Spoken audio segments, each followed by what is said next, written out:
Chers jeunes, bienvenue à la communauté d'études quotidiennes de la Bible. Nous revoilà ensemble dans le cadre de la leçon des jeunes qui a pour titre l'Église persécutée. Aujourd'hui, pour notre leçon du mardi 27 février, le titre c'est Investiguer. Donc, le mardi, ce qui nous invite de faire dans cette leçon-là, c'est d'aller chercher d'autres textes dans la Bible qui ont un rapport avec le texte que nous avons étudié pendant les 2 premiers jours de la semaine, qui est en fait Daniel, le chapitre 7. Et je vais vous proposer des textes que, ensemble, en fait, je vais vous dire les textes et par la suite, on va résumer, on va voir quelles sont les promesses, en fait, que nous pouvons trouver dans ces textes-là qui ont rapport avec le chapitre 7 de Daniel. Donc, le premier texte que je partage avec vous, c'est 2 Thessaloniciens 2, versets 2 à 12.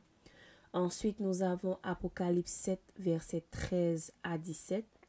Ensuite, nous avons Apocalypse 12, verset 13. Et ensuite, Apocalypse 13, verset 10. Ensuite, nous avons Apocalypse 17, verset 1 à 6. Marc 13, verset 9 à 13. Romains 5, verset 1 à 5. Romains 8, verset 31 à 39. Tous ces versets que je viens de vous dire, en fait, ils ont une chose en commun. C'est que ces versets vont nous décrire des péripéties, des tribulations.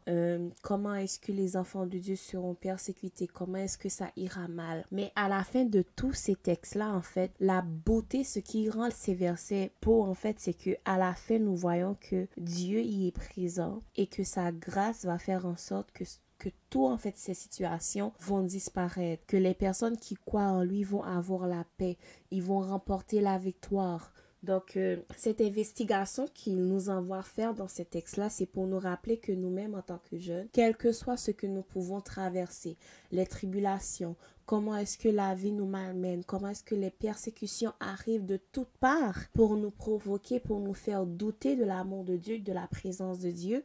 Mais ces versets nous rappellent que notre Dieu y est vivant, que son règne y est présent, que son règne va venir, qu'il n'y a rien ni personne qui peut nous enlever cette certitude-là, qui va tout faire pour nous sortir de la mauvaise passe que nous sommes présentement. Donc, je vous invite à aller regarder ces versets-là. Je vais les redire et vous allez pouvoir soit les prendre en photo ou les noter et prendre le temps d'aller méditer là-dessus et de voir comment est-ce que ces promesses, elles vont être importantes pour vous dans votre vie de jeune. Donc, je reprends ces 2 Thessaloniciens 2 versets 1er à 12, Apocalypse 7 verset 13 à 17, Apocalypse 12 verset 13, Apocalypse 13 verset 10, Apocalypse 17 verset 1 à 6, Marc 13 verset 9 à 13, Romains 5 verset 1er à 5, Romains 8 verset 31 à 39. Tous ces textes-là ont un rapport avec ce qui passe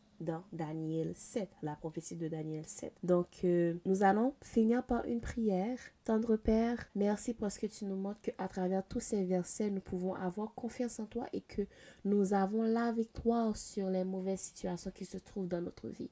Permets que nous puissions nous confier à toi et te faire confiance pour que tu puisses vraiment nous guider dans toutes ces étapes-là que nous allons franchir. Bénis les jeunes qui nous écoutent et les autres personnes aussi qui nous écoutent. Bénis cette communauté.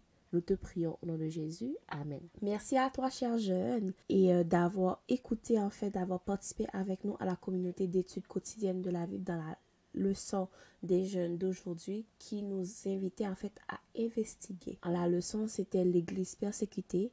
Nous vous donnons rendez-vous demain pour une nouvelle leçon avec les jeunes. Merci. Que Dieu continue à te bénir. Au revoir.